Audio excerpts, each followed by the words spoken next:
How we doing? I'm back again. So I got some good feedback last time, so I thought I'd come back and try and talk a bit more about photos. I got told that I looked a bit scared, so I'll try not to look as scared. That's what my kids told me. Right then, okay. One thing I've been doing for the last 20 years is photographing weddings. Love weddings, love the people. For me, it's always about people. And recently I've just been going through my new website, moving everything from my old website into my new one. And so therefore I'm digging out old kind of blog posts and trying to repurpose them. And a part of that is to go through pictures. So I'm going through old pictures at the moment. And I came across Emma and Josh's wedding that I photographed in August 2018. And it was brilliant there. They've got a farm. They had a marquee on the farm. Loads of stuff happened. When I did their pictures, I went through 972 I delivered to them. So when I was going through the blog post, I managed to narrow that down to 65 pictures. And from the 65 pictures, I thought, right, which are my favourite 5? And choosing my favourite 5 from 65 is a big ask. So I thought I'd go through my top 5. So the first one, obviously, I've mentioned weddings are about people. I've got 2 daughters, and when I'm at a wedding, I put myself into the shoes of the father. So I always think, what would it be like to see your daughter dressed for the first time, just before she gets married? Even me, I think I'd be emotional, and I've got emotion of a brick. But no, I love this part of the day. For me, this is really special. I think it's losing it a bit these days because people want to do a TikTok dance, and I think that's just such a shame because these moments are priceless. And so yeah, we've got Emma's dad just come in, and I just let him get on with it. I'm just there, I'm not telling him what to do. I'm not telling him. It's literally come in, and I'm just photographing that.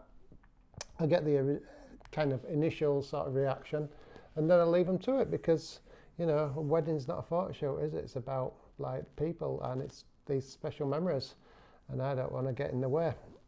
So I'd done that, and then I was just on my way out, and then I saw Emma just looking at the top of the stairs, and she told me, she said, when I was growing up, when I was a kid, I always used to look out this window, and I used to picture myself getting married and being dressed up. So who am I to take that memory away? So the light was perfect. It was just coming in. I was at the bottom of the stairs. It's right, let me just capture that. I don't think she meant, she just told me that. I didn't think she was saying, John, you need to capture this, but I just saw this as a perfect moment. And, it is a special picture, I think. And it's beautiful light. Emma looks great. Amazing. Done. Right. Next one. Okay. Obviously, when you're at a wedding, I'm photographing a lot. I'm photographing 6,000 pictures. I think I was there for about 18 hours or something at this wedding. And I was there the day before, the evening before, to capture the setup. So I do things properly. And so, as I said, they got married in their field in a marquee. Before that, they'd come to a church. They'd been to a church, so we jumped in cars, came back from the church. And then it was let people get on with it. Again, it's a wedding. I'm not there to take over. It's important to get the pictures of the wedding party, but that doesn't take over talking to your friends and your family and seeing everything else. The photos, they are a big thing, but they're also a small thing. And I can do all the stuff quite quickly. So, Emma had been getting ready in the morning. Josh had been getting ready in a different place. got married, come back, and then it's the first time they kind of get time to see themselves, really. Have a like proper sit down. In the car, they can have a chat. But then, like, the son ran over to him, and I think Josh just went to go pick him up, and he sort of had Emma's veil wrapped around his arm, I think, and he picked his son up, and then, like, the thing with veils is they're attached to a bride's head, and usually if you pull them, it hurts. So there's this funny moment where, like, they're raising the son, and Emma is probably kind of in some discomfort. But, you know, they're just parts of, like, the story. Okay. Next one, okay. This one here, right. It's important to kind of try and get a little bit of time together, and I always encourage people to get high if they can. Usually you're in a hotel, you just go up to an upstairs bedroom and you watch people, because it removes you from that kind of the day, because it can be a bit like Groundhog Day. It can be like, you know, you're talking to every single person, but you're having the same conversation with everyone. Ooh, you look beautiful, don't you? It's nice here, isn't it? Ooh, you look lovely. Check out this venue. And so I always tell people to get up high if they can. So I guess it's a bit harder if you're in a field with a marquee. So when I was talking to them originally, like, Josh was like, you know, we've got the digger and we'll just put the man basket on and we'll jump up in that. I thought, brilliant, amazing. And my idea was, like, I think about things before, and thought, oh, it'd be amazing if I could have, like, the bride and groom up high in a digger with everyone else kind of just drinking, and with the marquee in the background, and no one looking at the bride and groom, just getting on with it. Because, you know, I know for the first 2 minutes people, they go up in the air and people are like, oh, look, it's Emma and Josh, yeah, I've seen them.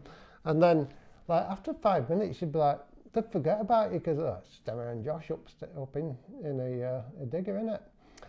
But that didn't happen, because drink happens and people don't want to put man baskets on diggers, and so they got the friend to take them up, and then I think Emma realised that the guy who was drinking, he had a bottle of wine, and I think he was quite hammered, so it didn't happen as it should. But I do love this picture anyway. It's just so random. I actually have this kind of big on my wedding stand stall, and it does get lots of attention. So yeah, it's just something very John Steele. Okay, next picture. Cutting of the cake, right. There's two pictures I take every wedding. There's the picture of signing a register with a pen, like that, and also cutting the cake, like that. And I always ask myself, do people actually want these pictures? No one has ever said to me, oh, John, you know, that's an amazing cutting of the cake picture, isn't it? So I always take it, and we see what happens with it. So this, you know, we did the usual cutting of the cake thing, and then they wanted to, like, get some cake and stick it in Josh's face, which is fine, and I love that.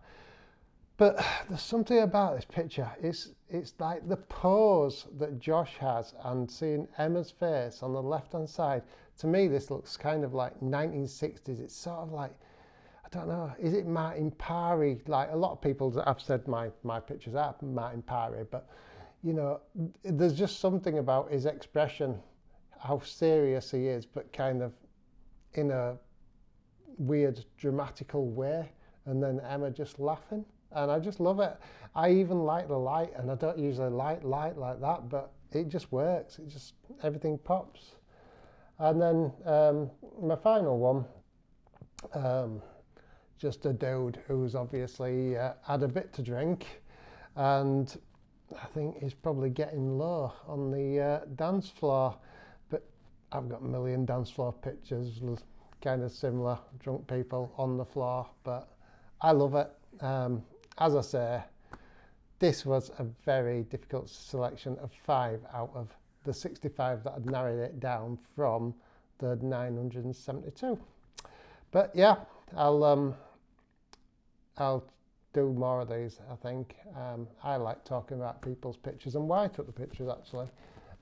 If you want to check out Emma's and Josh's wedding, then I'll put a link somewhere in description or on screen, whichever I work out how to do. And yeah, I'll be back soon. Thank you. It has been emotional.